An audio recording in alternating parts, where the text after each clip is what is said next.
All right, ladies and gentlemen, welcome back. This is Astro Daddy podcast with Danny Santos, and today we have the most deliciously amazing guest, Miss Maria Dominique Lopez. Hello, my darling. Hey, darling. Before we jump in, I just got to throw it out there. There be spam accounts pretending to be me, pretending to be Maria, pretending to be fellow healers in our community. Yeah. If you are listening to this and you get a message from somebody whose profile appears to be mine, Maria's, any number of other healers, please know that these are scam accounts. They are fake. These people are trying to steal your money. Oftentimes, this will be paired with sending a Venmo or PayPal link with a name that doesn't match mine. So, I mean, it should be obvious. But it also can come in with, copying every photo on my profile, on Maria's profile. DMing and asking if you'd like a reading, Yes. and that you were specially chosen by us for said reading. Yes. Grand Rising. Grand Rising. That's what they always Beloved. say. Grand Rising, beloved. I'm here today to take your money. So the only way around this is I'm really working on educating the masses that if you don't want to get bamboozled, you can only confirm my identity, Maria's identity, anybody's identity by having the person that is messaging you confirm their identity with a voice note where they say their name, they state your name or your Instagram handle, the date, and the reason for why the message or correspondence is happening. Otherwise, it's not the person.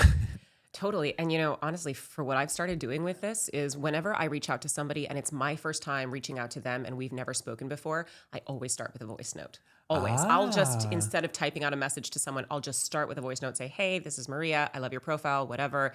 I was wondering if you want to collaborate, et cetera, et cetera. But I always send a voice note. I think it's A, more personable. B, I have ADHD and I'm too impatient to write a whole long message. I feel you, girl. And C, it helps them to know that I'm a real person. Yeah, or for me, it's like I'll confirm with the voice note, and then I'll send a Calendly link so you can, it's not going to be some PayPal.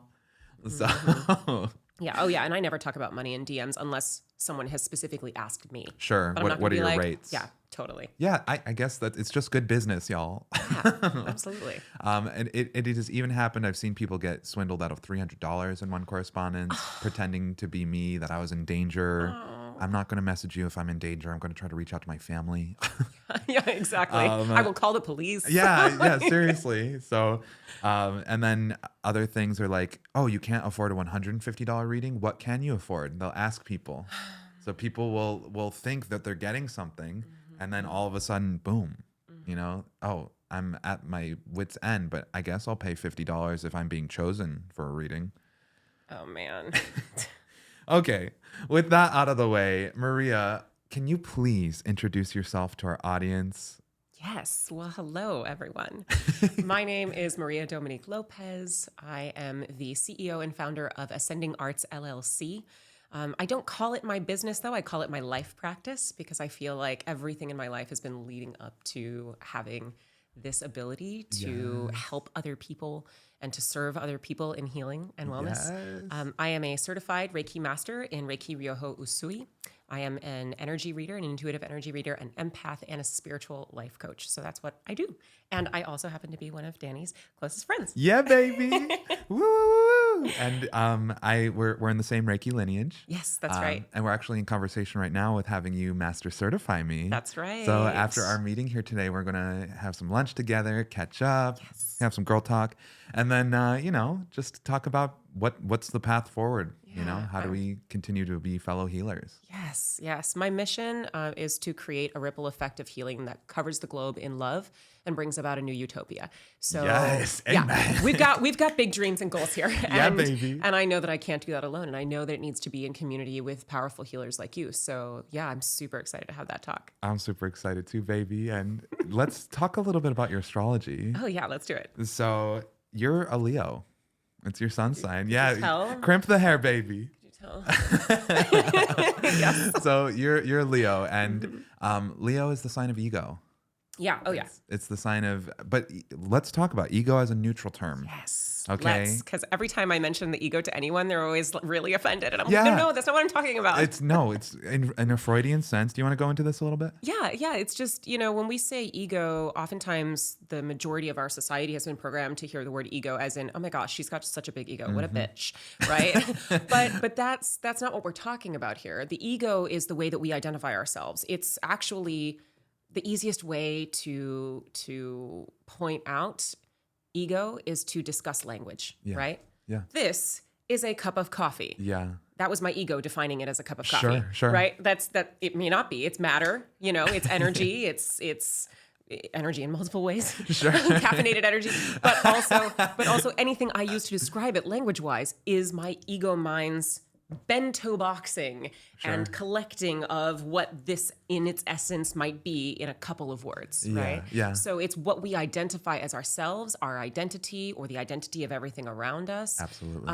And it also can be the voice in our head that gives us our sense of doubt or our sense of Self-entitlement too. self-entitlement. Yeah, other all of side those of it. things, all sorts of shadowy stuff lives in the ego. Well, Leo's one of my South Node signs, one of my past life energies. So it's easy for me to relate to Leo's because, I got the big ego myself. And we know Leo's one of your destiny signs. So you're actually here to bring comfort to your ego, step into your ego. Oh, that's so interesting. I don't think I did know about the destiny sign thing. Can you tell me more? Yeah, Say yeah. more. So in astrology, we have what's known as the North Node. Right. So what we're meant to go into. The South Node is what we've been, what we can naturally shape shift into at any time. But the North Node is the tool that we're learning to develop for our toolkit. So your North Node signs are Taurus and Leo. I had no idea I had two. Oh, yeah, girl. What? We've talked about Taurus being one of them. Yeah. But Leo is the other one because your North Node is in the 5th house. That is the Leo sector of life. So you actually have to go into the ego because one of your past life signs is Aquarius, dissolving the ego. The other one's Scorpio, killing it off, ego death. So can you talk a little bit about maybe coming from that place of dissolving the ego or killing it off versus comforting it, Taurus, and expanding it, Leo? Yeah, I mean, I would love to hear more from you, especially on Aquarius, because I feel like that's one of the signs I understand the least. And I always feel like Aquariuses are too cool for me. Like they're just too cool for me. So maybe you can help explain to me more about the dissolving of the ego from an Aquarian sense. Yeah. Because when I think of Aquariuses, I usually think of like that kind of lone wolf energy or almost that like really outside the box thinker kind of energy.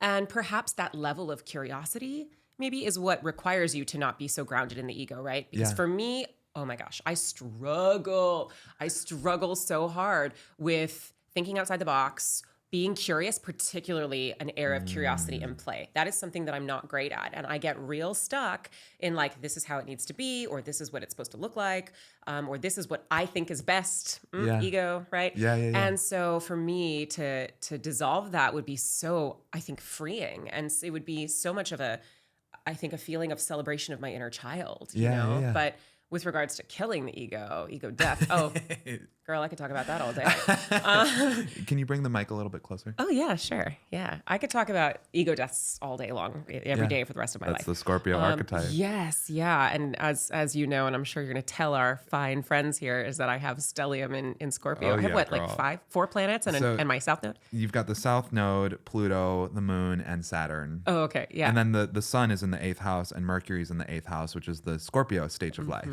So you've got 3 planets, your South Node, and then 2 planets in the 8th house. Hello, Scorpio. I'm basically a Scorpio in a Leo suit is what we're talking about here. So, the ego death thing is really, ego deaths are painful. Yeah. They always are because ego deaths require a starting place of attachment. Right? And this is when we're talking about the Buddhist concept of detachment, right? We're not saying that you should care about nothing, but the idea is that if you can be open to surrender, right, then nothing will hurt as badly as it does. Scorpio. Right. And for me, it's just like I get my claws into something and I get real attached. And then there's the ego death part that's very, very painful. And that's what Scorpio is all about, right? Is this idea of the death and transformation. 100%. And that death is painful. It's so painful. So that's been my little challenge here, especially since the pandemic, is to release expectation and try to unclench my claws of attachment and really just live with an open palm, you know? Yeah, 100%. And it's interesting that we're recording this today on November 8th because we just had that eclipse between Scorpio and Taurus last night. I know. So this is you moving into that destiny. And we can think about your chart like Scorpio on the South Node. Girl, you know trauma. Oh, yeah. Generational trauma. She's a trauma healer. That's something I forgot to mention. I have niched in my business to specifically help people release trauma that is stored in their autonomic nervous systems using Reiki. And I have a one-on-one program that's devoted to that called the Phoenix Rising, which is like Scorpio. I know. It doesn't get more Scorpio. Right. I mean, I didn't know that when I created the name of the program. You told me that after, and I was like, yeah, that tracks. Well, it fits, you know? It's just that it was what it was meant to be. Totally. Spirit finds a way. Always.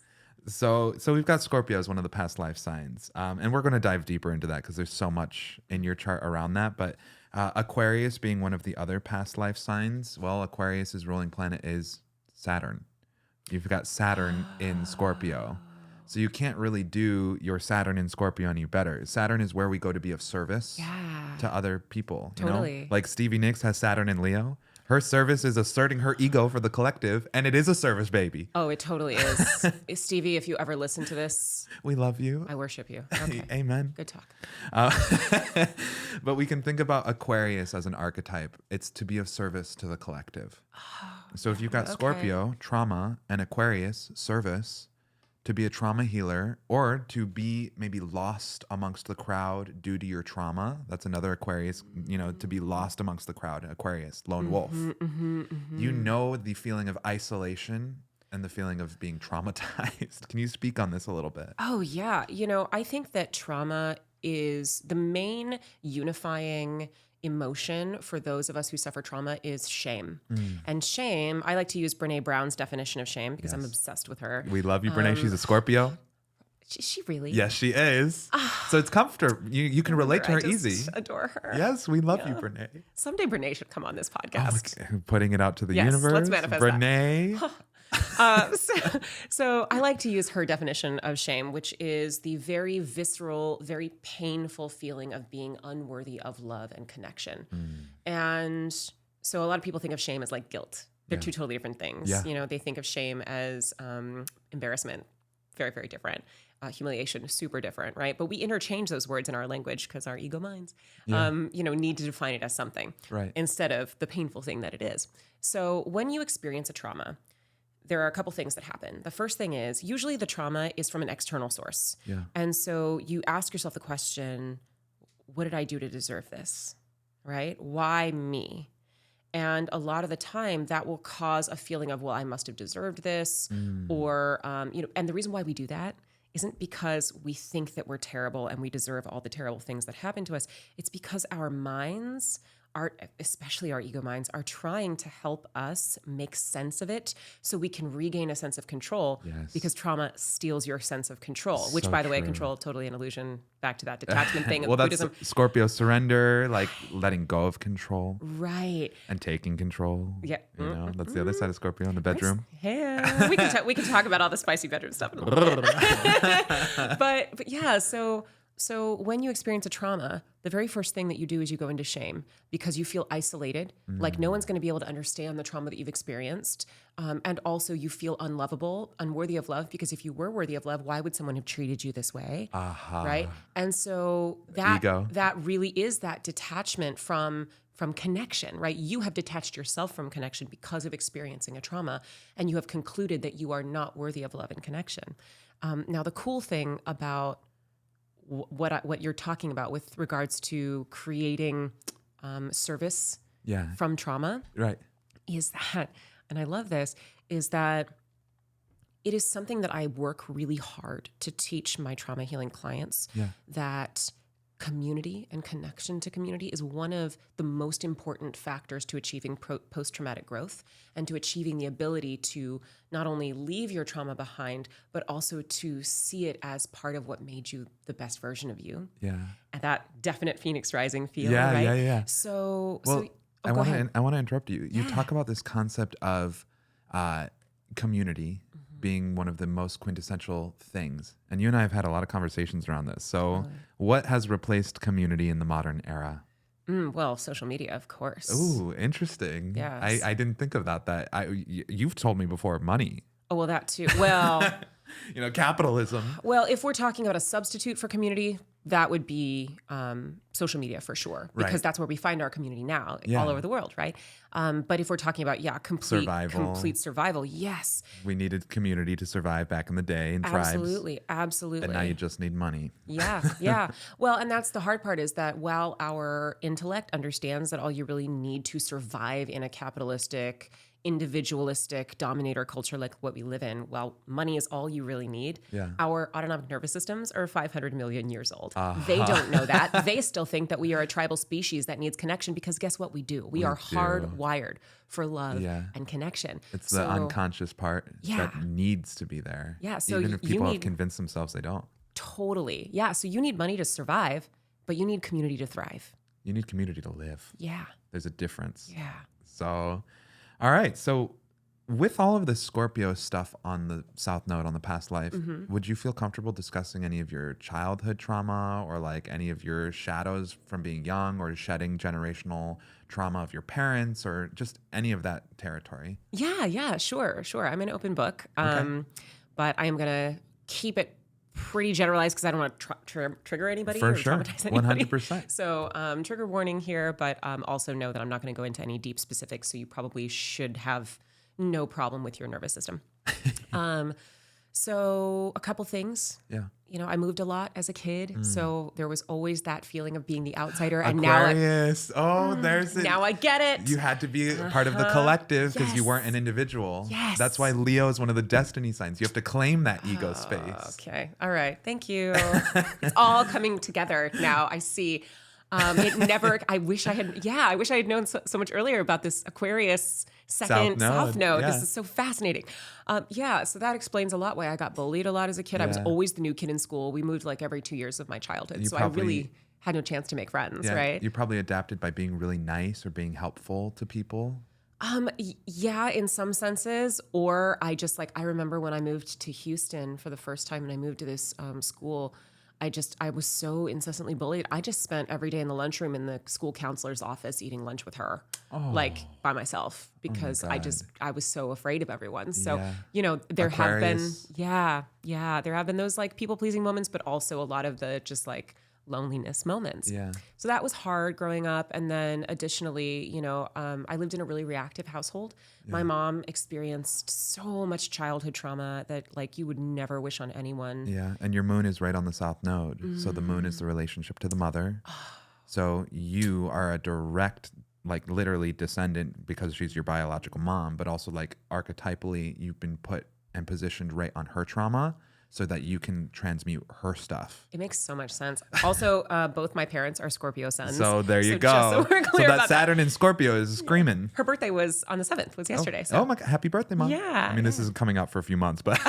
Well, and hopefully she never hears this podcast, so that's okay, because she might be sad that we are talking about this. Sure. Well, it needs to be said, you know. Yeah, and it's hard. I love my mom so much, but there's so much trauma there that she can't and won't maybe ever face. Yeah. And that's okay. It'd be interesting to know her North Node and like what she's trying to develop. Yeah, it would be. We'll talk about it another time. Yeah. Okay, let's. But yeah, so there was a lot of reactivity in my household because of just so much unprocessed trauma on her behalf.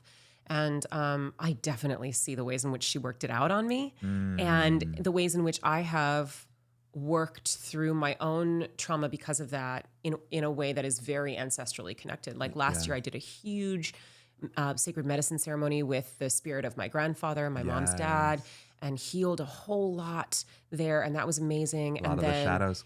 Yeah. Well, that's you living that Scorpio archetype to connect with the ancestors, to transmute them, to forgive them. Yeah, totally. Totally. And I feel like I have just this really beautiful relationship with my grandfather now. After Even though his he's on the other passing. side. Yeah. Scorpio talking to the dead. Yeah. Yeah. We've really gotten close in the last couple of years, particularly through these sacred medicine ceremonies and stuff. And I did another really amazing non-medicinal healing ceremony last month that was really intense about stuff with my grandfather too. Yeah. And just, there's been a lot of healing on that side that's helped me kind of integrate the childhood trauma that's kind of followed me forever, and that it affects romantic relationships and personal friendships and my business and all sorts of stuff. So, yeah. Can you also talk a little bit about having two parents who are atheists and your journey towards finding religion? Yeah, totally. The North Node in Taurus is the sign of tradition. So it's like Taurus is the sign of comforting the ego. And having a religion can be very comforting for the ego, because all of a sudden you've got tradition, things to rely on, rituals and sacraments, things to bring comfort. There's already a pre-established thing. You can just join it like it's a family. Do you get what I mean? I do. So talk about the journey of atheism going into religion and, Yeah. Well, my parents, they were agnostic, bordering on atheistic. Yeah. Somewhere in between. Yeah. They just raised me to believe, like, Maria, if you're a good person and you treat other people well, no matter what happens in the end of this life, you're going to be fine. And I still really love that idea. Same, for sure. Yeah. And then I had conversion moments in college and then after college that really led me to feel the presence of spirit and God and the universe, or whatever you want to call it. Yeah. I'm not particular. I like all of our names. Yeah, I like it. I like them too. Right. And I've done other podcast episodes on like my religious beliefs that are pretty out there now, but I did join the Catholic Church. I think it was maybe 6 years ago now. And so I converted. I went through the rite of Christian initiation for adults, RCIA, and was baptized. RCIA? Yep, RCIA. If anybody wants to join. And was baptized as a Catholic. And there were so many reasons for that. Like, there were so many conversion moments leading up to and leading me towards Catholicism. And I joined the Catholic Church not agreeing with any of their politics, not really even believing in their dogma of the literal transubstantiation of the body and blood of Christ, right? Sure. But I joined because I knew that I was being called to that, and I didn't know why. And I was like, well, someday I'll know why. Yeah. Well, I think the reason why is because once I got into the Catholic Church, I experienced several miracles that led me to believe in the transubstantiation of Christ. Whoa. And that led me to being open enough in my mind, heart, and spirit to receiving Reiki in my hands, you know? And so when that started to happen, I was like, oh, well, this is just the healing hands of Christ, right? Like, that's what we learn about in the Holy Charisms. So if you want to show the camera your hand tattoos. Yes, these are my tattoos. She's got these amazing, it's almost like emanating lines of light coming from the palm, similar to like stigmata. Yeah, I get that a lot. People think that I'm like doing the stigmata, but actually I got the one on my left hand first. Yeah, I remember. Yeah, and I did that to adorn the throne that you make for Christ when you receive him in the Eucharist, because you place the left hand over the right, they put the Eucharist in your hand, and then you consume. And then a couple years later, after I received Reiki, I got the matching one on my right hand. Yeah. But so it's interesting how it's even in my tattoos, it's a progression from the Eucharist to Reiki. Absolutely. Yeah. And I think what we're talking about right now is an incredible example of what is wellness for one person could be detrimental for another. I mean, yes. You know, Dr. Stephanie, Dr. Tammy, have had them both on the podcast now, and they both come from Pentecostal faith. Very intense religious upbringing. So they had to get away from their tradition. They both got Sag moons. Peace. You know, traveling away from where they're from. But for you, that North Node in Taurus, you want tradition. You want something that says, like, I'm going to stick around even when everything else fails. Well, and you know that's so interesting. That really applies to so much in my life, including relationships. Oh my gosh. But well, that's your North Node's Taurus for a reason. You want the stability. That's what you're here to develop. And it's ego, 5th house. So stability in yourself, comforting your own ego and expanding your ego. Oh my gosh. I have so many things to say about this with regards to relationships. Baby. But let me finish the thought about religion, I promise. And then we'll go. But so it's really interesting because one of the things that I have found incredibly comforting, like you're saying about my Catholic faith, is not even, again, not the dogma, not the politics. It's the liturgy. It's the incense. It's the order of the weights. It's the same rituals exact things that and we sacraments. say every week. And it's like very, very steady and you know what you're going to get. Yeah. And it gives you something to hold on to. well, and are you ready for this? Give it to me, baby. So we're talking about South Node Scorpio, ancestral trauma healing stuff, right? Yeah. I come from a bloodline of Celts and Druids. I come from That's a bloodline. the mom's side? Yeah, on my mom's side. What? Where is the mom's family from? Scotland and Sweden. Okay. So like Norse gods, yeah. Celtic, Druid gods, that kind of stuff. And then on my dad's side, indigenous Mexicans. So, Mayan, Aztec, blood sacrificey stuff. But we're talking about 2 to 3 series of religions that have all been conquered by the Catholic faith. And have all had parts of their own spiritual practices adopted into the Catholic liturgy.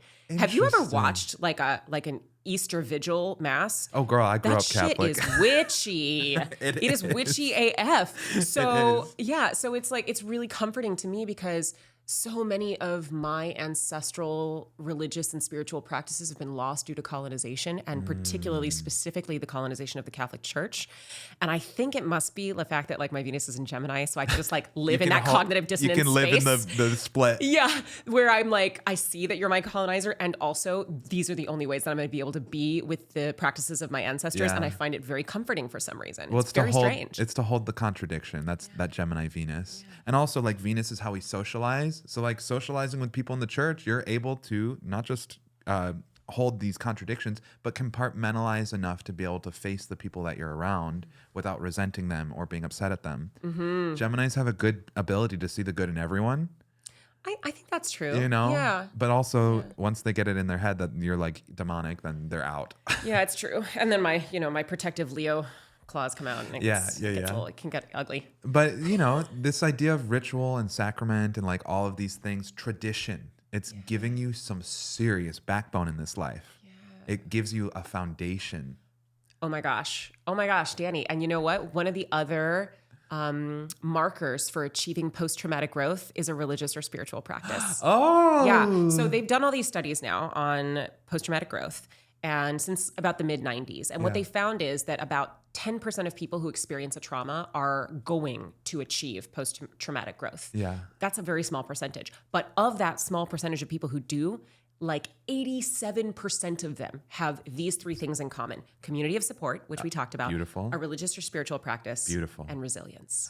If you have those 3 things, it is very likely that you will achieve post-traumatic growth. Wow. Yeah. And that's what I build into my trauma program. But anyway, that's neither here nor Incredible. there. But yeah. And that program is called the Phoenix Rising. Yes, the Phoenix Rising. If you want to give a little plug for the Phoenix Rising, just tell people like what you've done for people, how you've done this, how you developed it. Like, it's the Scorpio archetype, so let it shine. Oh, okay. Yeah. Well, the Phoenix Rising, 3-month-long one-on-one Reiki intensive healing program to help you achieve post-traumatic growth, remove and release trauma stored in your autonomic nervous system, and essentially heal your trauma once and for all.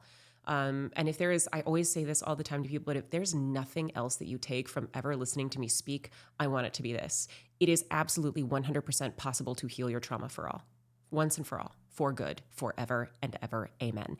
People think that it is a myth that you can heal your trauma. They think, oh, you just get better at coping with it the longer that you have it. But that's not true. Our trauma lives in multiple places. It lives in the nervous system, in the body. It lives in the nervous system, in the brain. And we heal it from the brain insanely fast. Yeah. You can heal a trauma in your brain in 3 minutes. Whoa. Literally 3 minutes you can process it and be done. But like EMDR, like, hey. Or even just talking about it in talk therapy. The problem is it still lives in your nervous system, and that's where the majority of our triggers come from, and the majority of our toxic reactive behavior and all of that stuff. So when you're in therapy talking to your therapist, your autonomic nervous system doesn't know that you're not in that trauma right now. Your autonomic nervous system is too stupid to understand the difference between severities of trauma, timelines of trauma, occurrences of trauma. All it does is create triggers to help keep you safe. That's its whole job.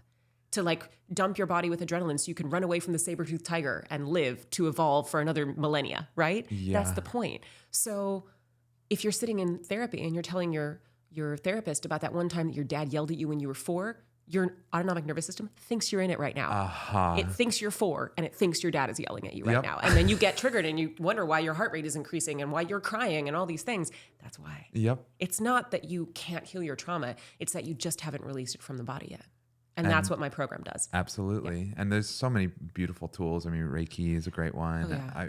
Breath work is one that Somatic I just got experiencing. Yes. Yeah, EMDR totally. Yes. All of those things. Therapy is good, Tapping. but therapy is like needs to be paired. Oh, absolutely. And this is something that our indigenous communities have known for forever, is that healing trauma is a multi-tool process. You need many tools to do it, but you can do it, and that's the point. Exactly. Well, and that's why I'm training to be an ayahuasca shaman. Yes. So it's to bring the medicine to people so that when they do my 3-month program and they're learning the tools of life and learning how to deal with things and yada, yada, then they come to the program or the ceremony rather, and it's time to expel the trauma, rewrite the nervous system. Yes, I love But this. you don't need ayahuasca. You can do breath work. You can do Reiki. It's just, you need something. Yeah. Trauma healing is a holistic practice. Absolutely. Amen. Amen. And it's no surprise that you and I do the same work because we both have the same ascendant and the same midheaven placements. So ascendant is your rising sign, how you show up on the first impression. So Capricorn, the sign of old people, the sign of wisdom and age, the archetype of the father, the mentor, the coach. Capricorn people as children are super awkward because we're just like, you know, we're just like older than everybody else. Yes, it's true. It's true. And like we really come into ourselves in the second half of life, typically after the first Saturn return and then further, after. How soon can I call this the second half of life? Can we just fast forward to that now? Can I get there? Is it 40? Like how? Girl, I think you're there. Okay, great. You know, you've got the religion as a foundation for you. You've got the, we talked about ego and tradition coming together. So you having the ego big enough to say, I am a healer and I'm willing to serve the collective through what I've experienced myself. Like that's you living that destiny, that North Node. It took me a long time to get there. Yeah, girl. I mean, I only just started just owning the title of life coach like 2 months ago. Congratulations. Yeah, I called myself a spiritual mentor for a really long time because I just felt like it was a lot of responsibility to say that I'm a life coach. Mentor and coach they're both Capricorn archetypes. Yeah. So it satisfies. Yeah. But like, you know, we're both Capricorn risings. We want to coach people. We like to see people. We don't just want to teach them. To teach someone is one thing. To coach someone is to push them to use the tools that they've learned. It's so true. Yeah. So when we think about Capricorn rising people, oftentimes they look better with age. Okay. And they will like own their parental status almost. Like, you know, a Capricorn, like I'm Capricorn rising. It's called the Astro Daddy podcast. I specifically set the podcast to also have a Capricorn rising. Oh, that's cute. Yeah, you know, because it's Astro Daddy. I love that. But then also like you being Cap rising, like this idea of like the crone archetype, the wise woman. Can you speak a little bit about like what it's like to maybe be embracing that or stepping into that? Oh my gosh. I constantly feel unworthy of her, you know, all the time. I feel like that's the goal. I'm like constantly working to become the crone, but I don't feel like I'm there yet. I can be seen as the crone by other people, but I don't know that I see myself as that yet. And I'm like really wanting to be there. Okay, I'm going to run over to my bag and grab the Kim Kranz archetype book because I have the crone archetype in there. So give me just a moment. All right, great. Say something. This is presented to you by the Astro Daddy podcast. Okay, thank you.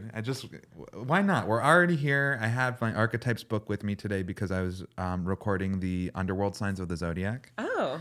So let's see. When we think about the crone, Kim Kranz defines her as like that old woman archetype, but she takes it a little bit further. Okay, I'm ready. Okay, so the crone. She's also known as the witch, the old woman, or the sage. And this goes with Capricorn, you know, it fits. The crone has seen it all. Nothing frightens or surprises her. She is the final manifestation in the feminine trifecta of maiden, mother, crone.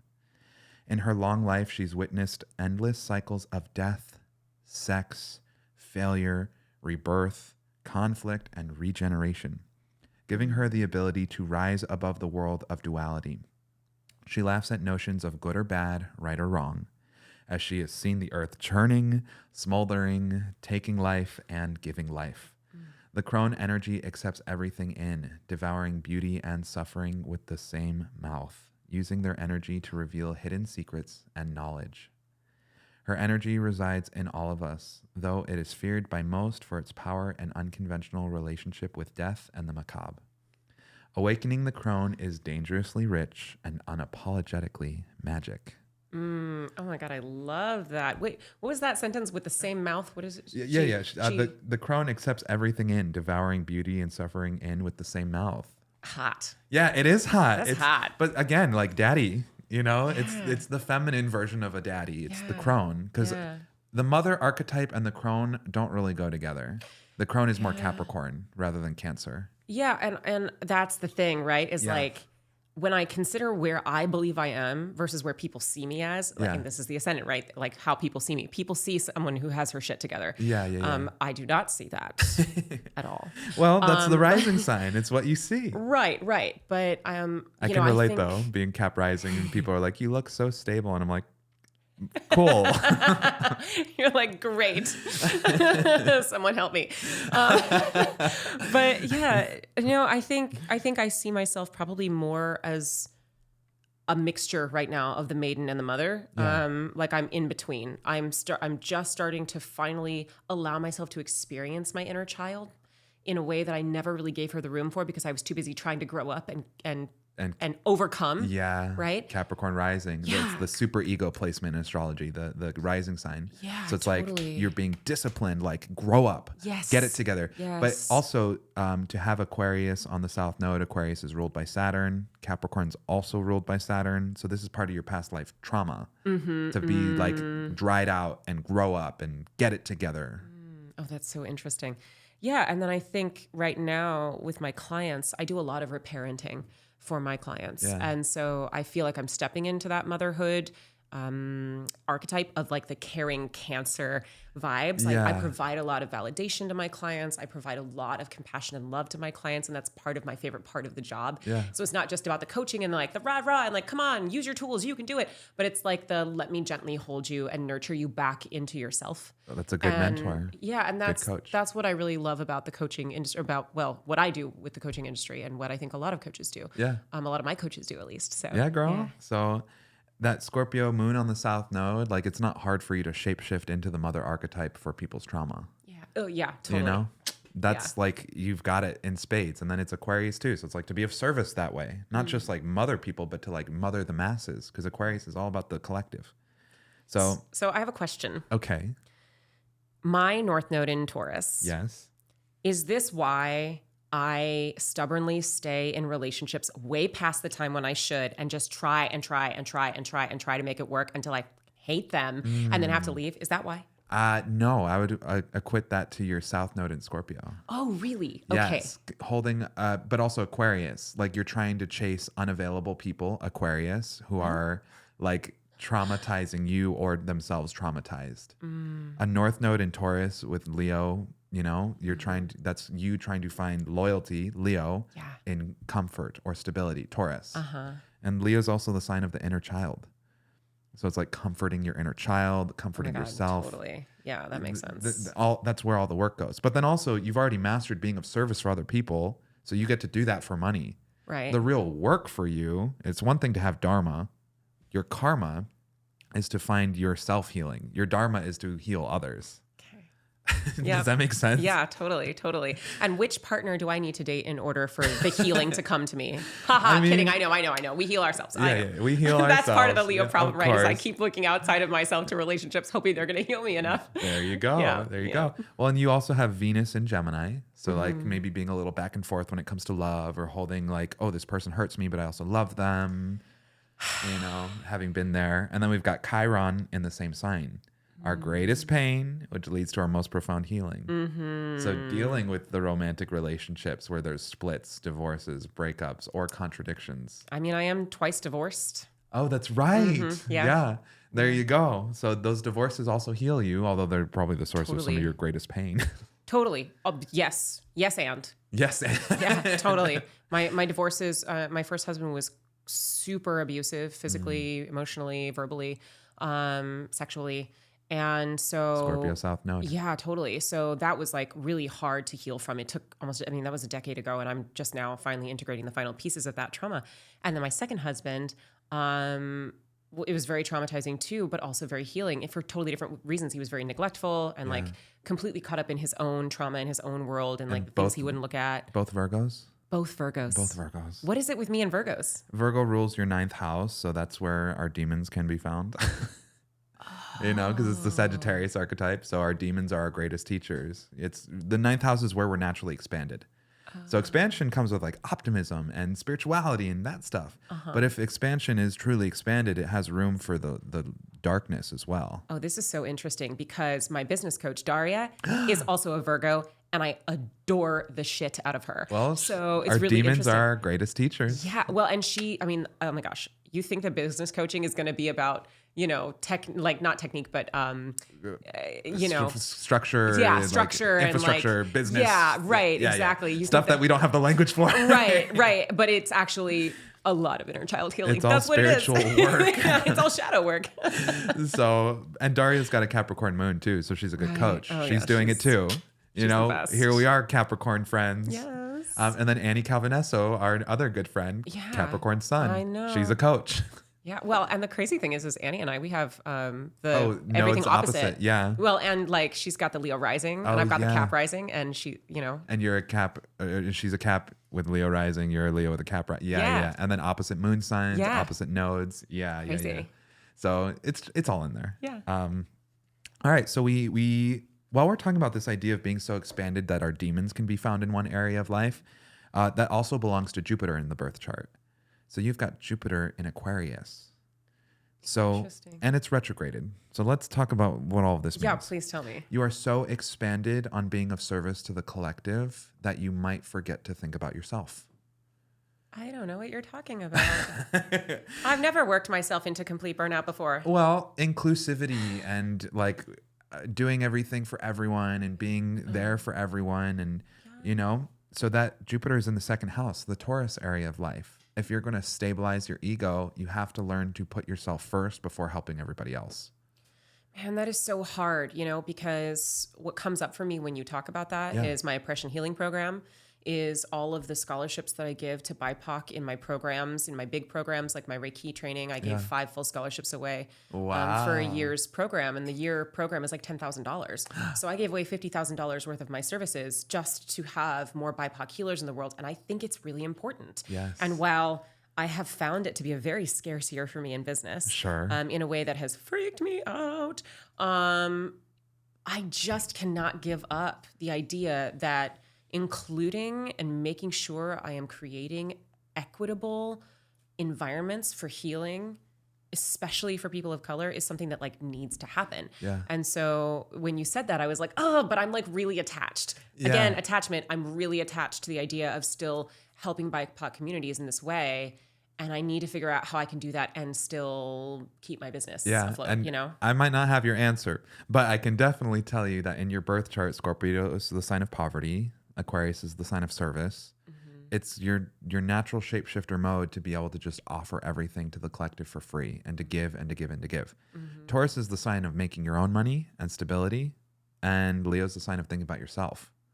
So you have to be a little bit more selfish in some capacity. And I can't answer this riddle for you, but how do you offer the amazing things that you do and still get some level of compensation or where you're taken care of still? That's for you to be meditating on. She's got money wounds. She knows. That's okay, boo. You know, it's that Venus and Gemini, though. Venus rules our money, and it's wounded. It's Chiron's on top of it. Yeah, it's split. So, all right. So we have all of that going. Let's also talk a little bit about Neptune, 1 degree away from your ascendant. Okay, what is Neptune? I always forget. Like Neptune is emotions, and Uranus is no. Neptune is the Pisces planet. Right. Jupiter also goes with Pisces, but Neptune is dreams, fantasies, illusions, entertainment, religion, spirituality. It's like the really larger than life things that are kind of abstract that you like. Is it really real? Like, we don't know. Faith is found there. But you've got Neptune on the ascendant, what we would call a Marilyn Monroe placement. So what it does for people is at times it can kind of obscure the ego where you don't see yourself clearly. But the beauty of this too is like other people see you and they're like, whoa, like Maria, like she's got this magical thing about her. And then you're like, I don't see it.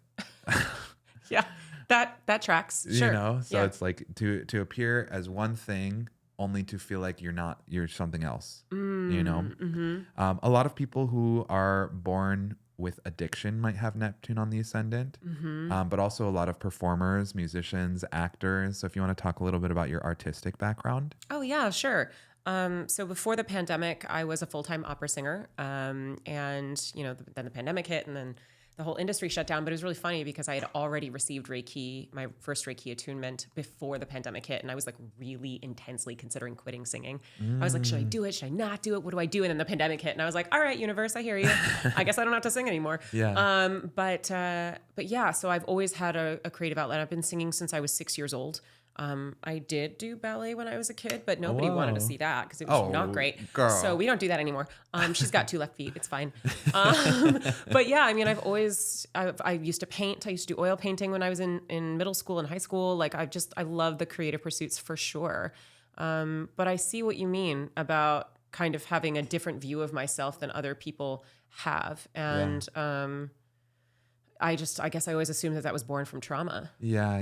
And in your birth chart, Neptune is in conjunct the sun. So let me just define what that means. Yes, please. It just means disintegrated.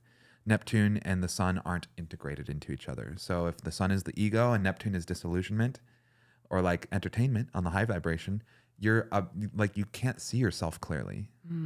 It's showing in your birth chart that you can't see yourself clearly. And if the Leo is one of your north node signs, Leo is ruled by the sun. So you have to address this issue in your birth chart. This is part of your work. So I just need to find somebody who can just tell me straight how it is all the time. No. Again, she has to do her work herself. Yes, girl. We need you to step into becoming more self-assured, not worrying about the triggers or the traumas coming up and just trusting yourself, comforting yourself. So, all right. So we are coming up on our last 5 minutes here.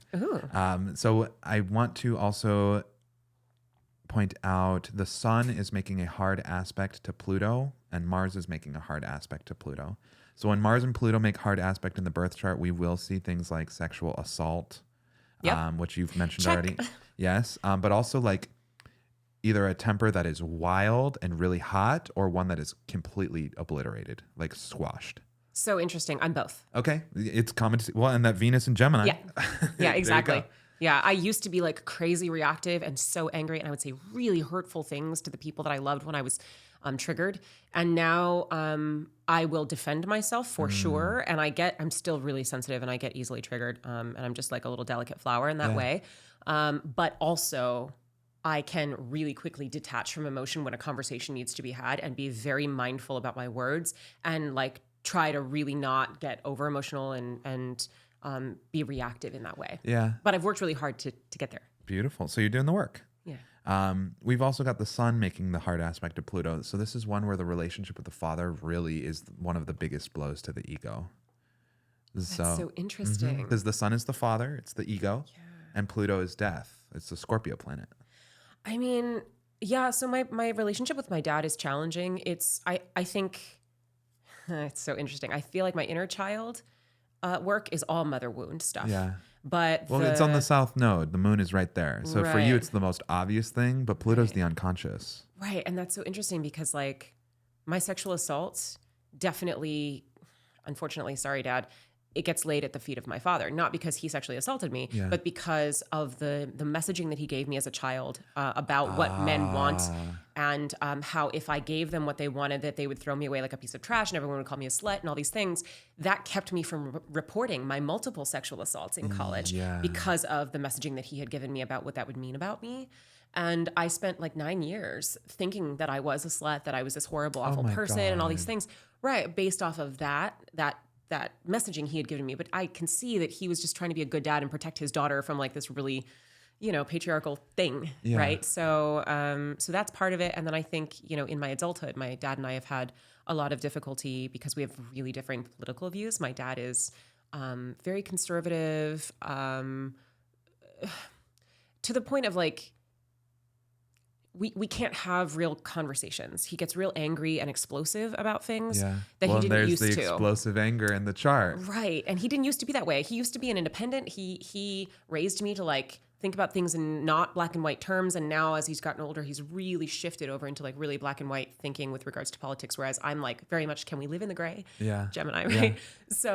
Yeah. So that's been really challenging for us. We had a big falling out after the 2016 election, of course, because duh. Sure. And then we have reconciled since then, but it took me a lot of therapy. Yeah. Yeah. Well, it's just interesting because I look at your chart and I would think like, wow, this person had sexual assault from their father, but you explained it that his actions, so his attempts to protect me kind of backfired. Sure. Yeah. His ego stuff. Right. Well, Maria, we have more that we could go over in your birth chart, so we have to have you back on. Okay. But love to. We've got 1 minute left here. I want to make sure you have the opportunity to plug yourself. Come follow me at Ascending Arts. But I'm doing a free workshop where, and Danny actually gave me this idea, where I will teach you all about how the perfect, incredibly simple method for setting a boundary that everyone can respect and keep, and that you can do so lovingly without causing conflict. Yes. And follow Maria at Ascending Arts on social media everywhere. There's our timer. And follow me at Astro Daddy Podcast and Santos Crystal Visions, Instagram, TikTok. Yeah. That's it, you guys. Bye. Bye.